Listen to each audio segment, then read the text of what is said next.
KSW 101, Saladin Parnasse contre Wilson Varela. Certains nous parlent de cet événement comme l'événement de l'année pour le MMA français. D'autres disent que c'est juste le combat de l'année pour le MMA français.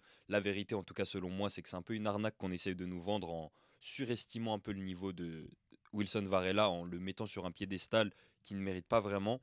Tout ça pour sublimer, pour mettre en avant Saladin Parnasse. Selon moi, c'est assez évident, mais il y a quand même des gens qui pensent que Wilson Varela a une chance. Wilson Varela avait un coup à jouer quand même à l'approche de ce combat. Je vais vous dire quand même ce que je pense qu'il aurait dû faire. C'est quelque chose qui est assez répétitif dans le monde du MMA où les combattants ne savent pas vraiment que le combat, ou du moins n'agissent pas comme s'ils savaient que le combat commence avant le combat. Le combat commence dès les conférences de presse, à l'approche du combat, dans les interviews, dans les interactions. Mais voilà, on va parler de tout ça. Il y a d'autres combats qui sont intéressants aussi sur cette carte, mais on va vraiment se focus sur Saladin Parnasse et Wilson Varela. Je parlerai des autres combats très tard dans la fin de la vidéo, mais les gars, rendez-vous bien compte que c'est le premier combat pour le nouveau contrat de Saladin Parnasse. C'est-à-dire que c'est ce combat qui va définir si le KSW ont eu raison de miser énormément sur Saladin Parnasse, comme ils l'ont fait pour l'avoir de nouveau au KSW. Donc pour tous ceux qui n'avaient pas suivi toute cette saga, Saladin Parnasse, on ne savait pas vraiment s'il allait re-signer au KSW, s'il allait aller à l'UFC, s'il allait aller au PFL, puisque voilà, il y avait des combats intéressants, il y avait des propositions venant de toutes les organisations. C'est vraiment le combattant jeune, qui est extrêmement populaire, qui a un gros niveau, qui n'est pas juste full hype comme d'autres combattants français qu'on va pas citer. Et donc c'était vraiment le combattant qui était prisé par toutes les organisations. On n'était pas sûr qu'il allait re-signer au KSW où il n'y a pas tellement d'intérêt qu'il y reste, et je vais revenir sur ça. Et finalement, après avoir tenté de devenir le premier triple champion d'une grande organisation de MMA et d'avoir échoué face à Bartoszynski, il est revenu face à Valeriu Mircea. Face à Valeriu Mircea, il l'a mis KO au premier round. Donc on était sûr qu'il avait terminé de la meilleure des manières, qu'il allait avoir un contrat magnifique, potentiellement même à l'UFC. Finalement, il a décidé de rester au KSW pour des raisons financières que tout le monde a compris. J'aurais tendance à dire qu'on lui accorde trop de crédit pour cette décision. On est quand même dans un sport où les combattants fonctionnent énormément à l'ego, fonctionnent énormément à la fierté et finissent quand même par aller affronter les meilleurs. Saladin Parnasse dit lui-même qu'il va finir par affronter les meilleurs à un moment ou un autre, mais ça on n'en est pas sûr, encore faut-il qu'il ne perde pas. Mais finalement, il avait pris la décision de retourner au KSW pour un contrat XXL apparemment en tout cas. Le but c'est qu'il continue de se faire une certaine expérience au KSW avec quelques combats, puis qu'il finisse par aller quand même dans la meilleure organisation, qu'on voit qu'est-ce que ça donne Saladin Parnasse face aux meilleurs combattants du monde. Ce serait vraiment dommage d'avoir un combattant français qui peut représenter la France au plus haut niveau, qui fait peur aux autres combattants à l'international, mais qui ne produit rien finalement contre vraiment les vrais combattants, la crème de la crème à l'UFC. Donc c'est quelque chose qui doit arriver à un moment, qui pourrait arriver maintenant, hein. On a d'autres combattants qui étaient déjà à l'UFC à l'âge de Saladin Parnasse. Je pense par exemple à BSD qui a fait un beau parcours à l'UFC, qui d'ailleurs n'est pas terminé. Donc voilà, il pourrait très bien être à l'UFC. C'est pas non plus ce qu'il y a de plus safe de rester au KSW. Tout le monde parle de cette décision comme d'une décision super intelligente. On le suit. Oui, financièrement c'est intelligent, mais on aurait quand même aimé le voir à l'UFC maintenant. Et là, il prend le risque de tout perdre. Et en réalité, à chacun des combats qu'il va prendre au KSW, il va prendre le risque de tout perdre. Maintenant, s'il y a bien un combat pour lequel je pense que ça vaut le coup qu'il prenne le risque de tout perdre, c'est ce combat-là face à Wilson Varela parce qu'il y a un schéma que l'ARES avait très bien compris, qui fonctionne très bien, c'est le schéma des affrontements franco-français plutôt que des affrontements avec des combattants à l'étranger. Si vous regardez l'ARES, dernièrement, on a beaucoup d'affrontements contre des Brésiliens, contre des étrangers, des Russes, des gens qui viennent, voilà, par exemple des pays de l'Est, contre des Français. On a des combattants que nous on connaît, mais qui sont pas vraiment connus à l'international parce qu'ils sont français, qui vont affronter des combattants qui sont pas plus connus que ça, qui viennent du Brésil ou d'ailleurs. Et finalement, ça intéresse ni les Français, ni les spectateurs à l'international. Donc c'est un combo perdant. Là où on a un combo gagnant, c'est quand au moins ça intéresse les Français. Et ce qui intéresse énormément les Français, bah, c'est quand nos propres combattants s'affrontent entre eux. Je dirais pas malheureusement, je dirais heureusement, parce que ça reste une des choses qui fait que le MMA grandit énormément en France, hein. Je pense à notamment les classiques de Ares, je dirais même la période d'Ares Prime, avec les Carla Moussou contre Michael Lebou, avec les Amin Ayoub face à Lapillus, Damien Lapillus. Donc voilà, ce sont ces affrontements-là qui ont fait le nom Ares.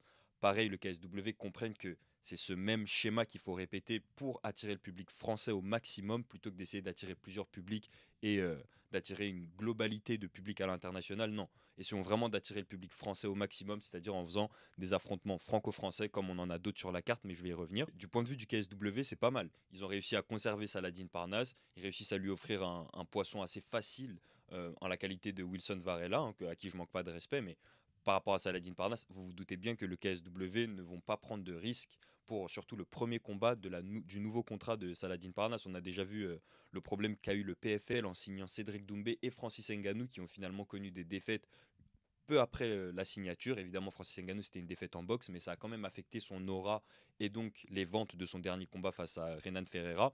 Donc voilà, le KSW ne va pas prendre le même risque en signant un gros contrat et en gâchant tout dès le premier combat de ce nouveau contrat. Je pense aussi à Cédric Doumbé qui du coup a perdu face à Baki, même si c'est une défaite pas concrète, mais ça reste une défaite. Il a perdu face à Baki juste après que le PFL ait investi énormément en lui, et finalement ça devient presque une perte pour le PFL qui fait tout, et vous l'avez bien vu avec le PFL Lyon, pour rentabiliser Cédric Doumbé. Donc voilà, le KSW ne va pas faire la même erreur. Évidemment qu'ils ont donné un adversaire qui est pas trop difficile pour Saladin Parnasse. J'ai envie de vous dire, ne crions pas victoire trop vite. Un combat, c'est un combat, tout peut arriver. Et évidemment que Wilson Varela a les capacités de gagner sur un upset, bien sûr. Mais là, on essaye de nous faire croire que Varela, c'est le combattant qui s'entraîne en secret, qui va aux États-Unis, qui en réalité a vraiment le niveau de potentiellement titiller Saladin Parnasse et que ce serait une révélation après ce combat. Déjà, il y a deux raisons pour lesquelles Varela ne peut pas être une révélation après ce combat, qu'il gagne ou qu'il perde. La première raison, bah, c'est parce que il est trop clair que son niveau n'est pas au niveau de Saladin Parnasse. Il s'entraîne, même s'il s'entraîne aux États-Unis, il n'y a pas une attention particulière sur lui. Je pense que même s'il s'entraîne, je crois qu'il s'entraîne avec Hooft, dans la salle de Henry Hooft, même s'il s'entraîne dans cette salle, il s'entraîne pas forcément avec les meilleurs, qu'avec les meilleurs. Il n'est pas forcément super entouré. L'enjeu de son combat n'est pas assez grand pour qu'on se concentre vraiment sur lui et qu'il profite à 100% des bénéfices de s'entraîner aux États-Unis. De son côté, Saladin Parnasse, il s'entraîne avec Alexis Nicolas, champion du One. Il est plus champion maintenant, mais ancien champion du One. Très récemment, il a perdu sa ceinture.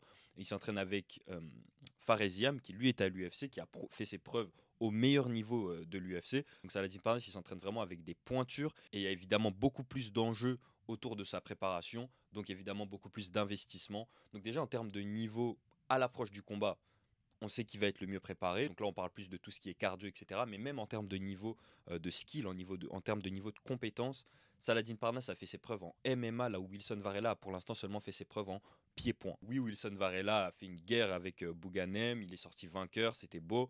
Il s'est fait un nom dans le monde du pied-point, qui n'est pas non plus un nom incroyable, mais il s'est fait un nom dans le monde du pied-point. Il s'est pas encore fait un nom dans le monde du MMA, et la marche est beaucoup trop grande pour commencer à se faire un nom dans le monde du MMA. T'affrontes pas Saladin Parnasse. Et le pire, c'est pour ça que je dis qu'il y a deux raisons pour lesquelles Wilson Varela ne sera pas une révélation après ce combat, c'est que même s'il l'emporte à cause de l'approche qu'il a pris à l'approche de ce combat, il pourra pas être une révélation. Je m'explique. On a ce problème là en MMA où beaucoup de combattants, vu que c'est une petite communauté, beaucoup de combattants se sont déjà entraînés ensemble. Je vous avais parlé de Shavkat Rakhmonov qui avait affronté Yann Gary là très récemment, et je vous avais dit qu'il y avait très peu de chances que Yann Gary l'emporte parce qu'il s'entraîne avec, enfin il s'est déjà entraîné avec Shavkat Rakhmonov, que au moment où il s'était entraîné avec Shavkat, il l'avait dit lui-même, il avait un niveau très bas, bien en dessous du niveau qu'il a aujourd'hui, et que donc il était dans une position inférieure. C'est comme s'il le voit comme son grand frère de sparring, son grand frère de l'entraînement. Et cette position, c'est très dur d'en sortir. Même si on évolue, même si on change de niveau et que finalement les niveaux sont semblables au bout d'un moment, 5 ans plus tard, 3 ans plus tard, bah c'est très dur de sortir de cette physionomie.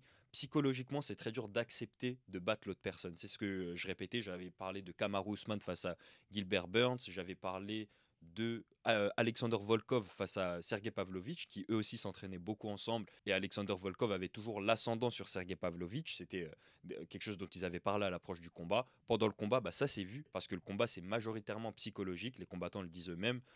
C'est 90% de mental, 90% de psychologie. C'est le mental des deux combattants qui définit un peu la physionomie du combat.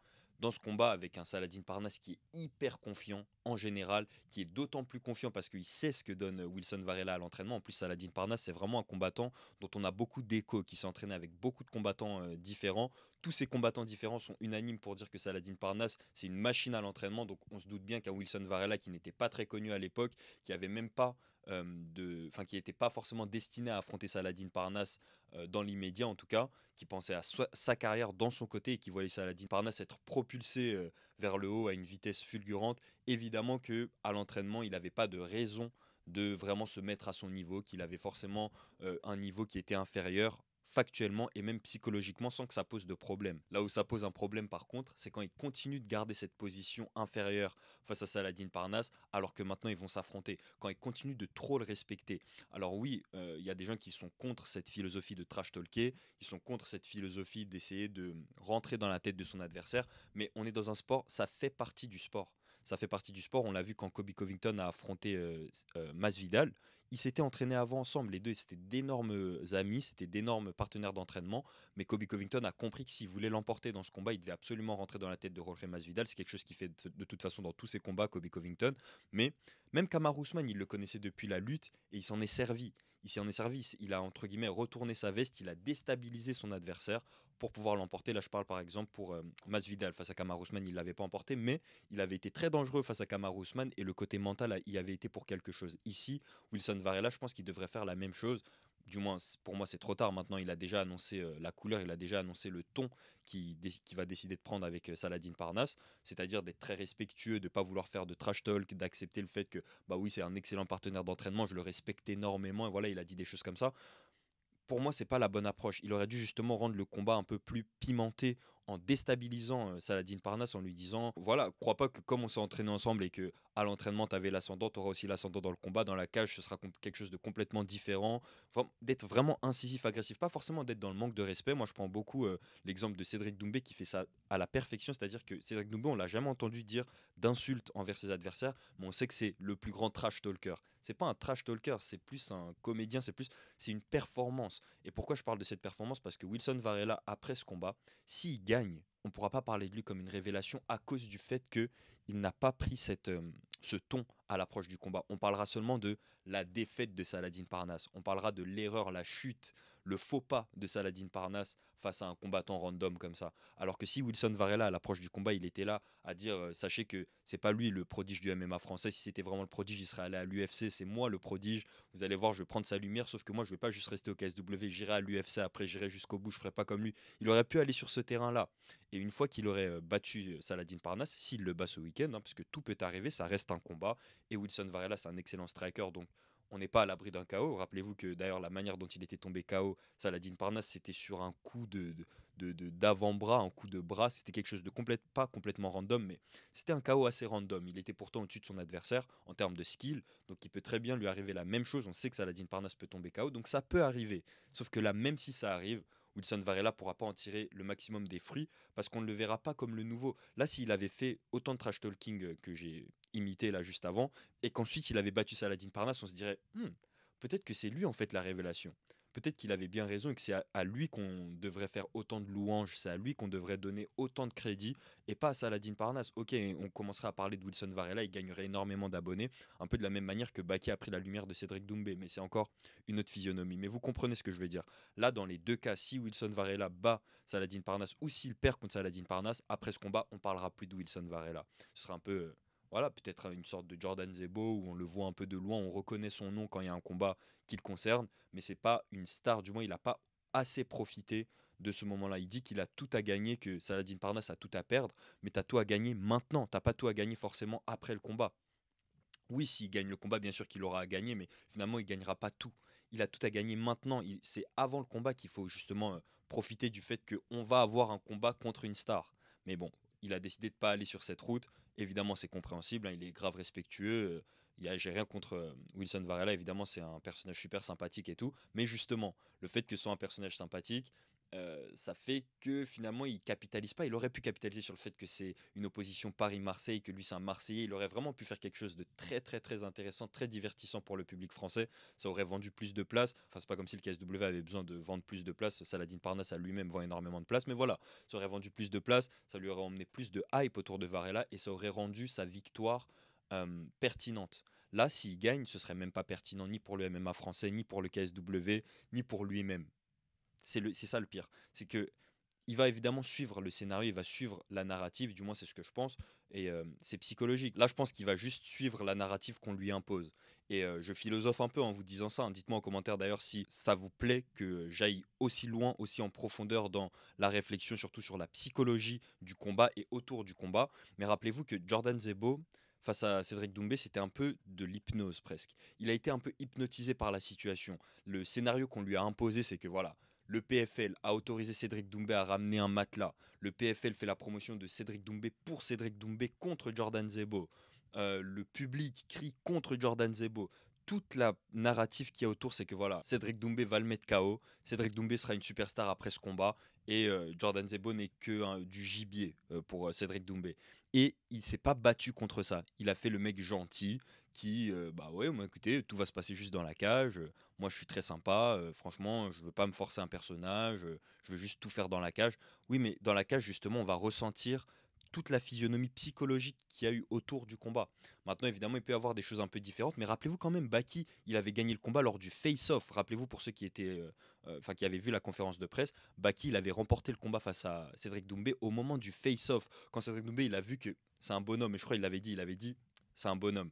Baki, il s'était pas du tout présenté comme un petit, il s'était pas du tout présenté avec la même aura que Jordan Zebo. Encore une fois, rien contre Jordan Zebo, hein, mais c'est très rare qu'un combattant euh, accepte une certaine ambiance à l'extérieur de l'octogone et qu'à l'intérieur de l'octogone, ça ne se traduise pas. Euh, on se rappelle de José Aldo face à Conor McGregor. Il y a tellement d'exemples. Donc on peut plus juste ignorer le côté psychologique du MMA et juste se dire ah bah tout va se passer dans la cage. Non, on n'en est plus là. On n'en est plus là. On sait très bien qu'il y a une importance énorme pour la psychologie à l'intérieur à l'extérieur de la cage pour ce qui va se passer à l'intérieur de la cage. Et pour aller loin dans mon allégorie avec Jordan Zebo et Cédric Doumbé, je pense que si Jordan Zebo n'avait pas été hypnotisé et par tout ce qu'il y avait autour du combat, c'est-à-dire le public, le PFL, Cédric Doumbé, son trash talking, le matelas, Jordan t'es mort, etc., je pense que la même patate qui se prend, il serait peut-être pas tombé KO. Donc voilà, je vais peut-être un peu loin, hein, mais je pense qu'il y a quand même quelque chose de psychologique, et je parle bien d'hypnose, parce que vous savez à quel point, enfin pour ceux qui le savent, à quel point l'hypnose est efficace sur le cerveau, et on peut endormir quelqu'un juste en le touchant comme ça, en lui disant dors. Donc je pense que si on peut endormir quelqu'un en lui disant dors, on peut l'endormir avec une pêche, si cette personne est convaincue que le gars en face met KO, entre guillemets, que le gars en face, s'il me touche, je suis mort. Ouais, vas-y, dis-toi que si le gars en face, il te touche, t'es mort, et tu vas probablement mourir quand il va te toucher. Donc voilà, je suis allé un peu loin. Dites-moi si je vais trop loin, comme ça je sais que je n'irai pas aussi loin dans les prochaines réflexions. C'est quelque chose qui traîne dans ma tête. C'est quelque chose dont j'avais parlé déjà il y a un an au moment du combat entre Jordan Zebo et Cédric Doumbé. Mais voilà, dites-moi si ce genre de réflexion vous plaise. Là, pour revenir à Wilson Varela et Saladin Parnasse, bah, je pense que c'est ce qui va se passer. Ça se sent à l'approche du combat que Wilson Varela, ce serait pas cohérent qu'il gagne ni pour lui, ni pour son équipe, ni pour j'allais dire le PFL, ni pour le KSW, ni pour l'équipe de Saladin Parnasse. Ça ferait pas sens dans la narrative, même pour le MMA français et tout. Et donc, il va respecter ça et probablement perdre face à Saladin Parnasse. Et pour sortir un peu de la psychologie, pour revenir dans l'aspect un peu plus technique combat, il n'y a aucun domaine dans lequel Varela peut battre Saladin Parnasse. C'est pas comme si Varela c'était un spécialiste du grappling comme il l'était entre guillemets au début de sa carrière en MMA, où c'était plus en réalité qu'il avait des lacunes en striking. Mais voilà, c'est pas non plus un spécialiste de grappling, un spécialiste de la lutte ou quoi, où il peut vraiment s'opposer au style de striker de volume de Saladin Parnasse. Non, lui aussi c'est un striker, lui aussi c'est un spécialiste du striking aujourd'hui, mais c'est pas un spécialiste au point d'être plus fort que Saladin Parnasse. Et ça, personne n'en doute, personne n'a de doute là-dessus. Tout le monde sait que Saladin Parnasse a plus de cardio que Wilson Varela, que Saladin Parnasse est même plus physique que Wilson Varela. Saladin Parnasse, il a affronté Barto en moins de 77 kilos. On se rappelle de comment il avait un peu changé de corps à ce moment-là. Là, il redescend en moins de 70. Wilson Varela, c'est un moins de 70 kilos. Donc voilà, on sait qu'il est plus physique, on sait que c'est un meilleur striker. Donc il va affronter Saladin Parnasse dans le domaine de prédilection de Saladin Parnasse. Donc voilà, même du côté technique, il n'y a rien qui nous donne une indication de comment est-ce que Wilson Varela pourrait vraiment battre Saladin Parnasse. J'ai entendu quelqu'un dire que c'est une opposition de style. C'est pas une opposition de style. Maintenant, comme d'habitude, c'est un combat, donc on sait jamais vraiment ce qui peut se passer. Pour moi, le pire des scénarios serait que Saladin Parnasse perde, parce que en plus de ne pas nourrir Wilson Varela, ça confirmerait le fait que Saladin Parnasse aurait dû aller à l'UFC. Parce que à l'UFC, une défaite, au moins ça a de la valeur. Tu as perdu à l'UFC, tu es parmi les meilleurs maintenant. On sait qu'il va se passer des choses. Des fois tu vas perdre, des fois tu vas gagner, mais tu gardes ta valeur. Une défaite de Saladin Parnasse à l'extérieur de l'UFC, et d'un coup, ce n'est plus l'avenir du MMA français. D'un coup, il perd toute la hype qu'il a emmagasinée jusque-là et ça gâcherait en fait tout son travail. Il y en a qui vont dire que ce qui gâcherait tout son travail, ce serait qu'il aille à l'UFC et qu'il accepte de se faire payer des miettes. Mais moi, je pense que justement, ce qui gâcherait tout son travail, ce serait qu'il reste au KSW et qu'il perde contre un combattant comme Wilson Varela, qui n'est même pas connu en France encore moins à l'international. Donc voilà, ce serait ça la seule vraie catastrophe dans cet événement. Ça reste une opposition franco-française magnifique, évidemment qu'on va tous y assister. Personnellement, je serai sur place, donc vraiment, voilà, j'aurais loupé ça pour rien au monde. C'est une belle opposition franco-française, mais on sait tous pourquoi on vient, on connaît tous le spectacle auquel on va assister. C'est pas comme si Wilson Varela sortait d'une énorme victoire. Non, Wilson Varela, il sort d'une victoire où le gars en face s'est déboîté l'épaule. Il l'a mis KO en le pointant du doigt, quoi. Je plaisante, hein, mais je me souviens de quand on a vu cet événement en direct, on était tous un peu restés sur notre faim. On n'a pas pu voir vraiment ce que donnait Wilson Varela, parce que ça fait un moment qu'ils essayent de set up ce combat, où ils essayent de faire élever un peu la hype autour de Wilson Varela. Ce combat aurait dû servir à ça. Wilson Varela, il avait affronté le combattant que Saladin Parnasse devait affronter, mais que Saladin Parnasse du coup n'avait pas pu affronter puisque ce combattant avait déclaré forfait plusieurs fois et Saladin Parnasse avait gagné la ceinture par forfait. Bref, tout ça c'était censé construire le nom de Wilson Varela. Finalement, la victoire par épaule déboîtée, bah, c'est pas ce qui se nourrit le plus la hype d'un combattant. Donc voilà, c'est pas comme si Wilson Varela sortait d'une grosse victoire. En tout cas, la victoire n'est pas aussi grosse que Saladin Parnasse qui bat Valerciu Mircea sur un high kick, qui en plus avant ça avait affronté Barto pour unifier les 3 ceintures. Bref, ça n'a rien à voir en termes de hype des deux combattants, mais le seul fait intéressant c'est qu'on ait un choc franco-français tout simplement. On a un autre choc franco-français super intéressant sur la carte, on a beaucoup de Français sur la carte, on va voir le combat d'Alex Loré, on va avoir le combat de Ramzan Jambiev, on va voir le combat de Romain Debienne face à Michael Lebou, et c'est ce combat qui m'intéresse le plus. Romain Debienne face à Michael Lebou, où encore une fois on a un peu ce style un peu Ares Prime à la Michael Lebou face à Carla Moussou, à la Damien Lapillus face à Amin Ayoub. C'est la recette qui fonctionne. Le KSW ont compris la recette qui fonctionne, tout comme le PFL avait compris en faisant Baki Cédric Doumbé. Donc ça va être une magnifique carte. Dites-moi en commentaire si vous pensez que Varela a une chance. Donnez-moi vos pronostics pour ces différents combats qu'il y a sur cette carte du KSW. Je vais certainement avoir l'occasion d'interviewer Romain Debienne à l'approche de ce combat. Donc j'ai hâte de voir le combat, j'ai hâte de l'interviewer. Restez branchés pour voir l'interview sur la chaîne Karate Bushido Actu. Abonnez-vous à la chaîne. Mettez un like si ce n'est pas déjà fait. Nous on se retrouve dans la prochaine vidéo. Peace.